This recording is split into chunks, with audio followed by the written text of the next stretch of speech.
Apakah kamu punya teman yang suka mendengkur saat tidur? Jika ya, video ini akan memberitahukan bahaya mendengkur saat tidur. Salah satunya dapat menyebabkan kematian. Bahaya yang pertama adalah kamu dapat dikira babi ngepet oleh teman sekamarmu. Yang kedua adalah dapat menjadi bahan ejekan di grup WhatsApp circle Anda. Dan yang terakhir adalah dapat menyebabkan kematian.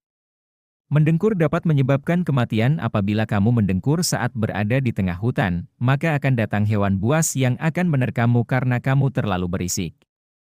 Apabila kamu suka dengan video ini silahkan like, komen dan subscribe ya. Terima kasih.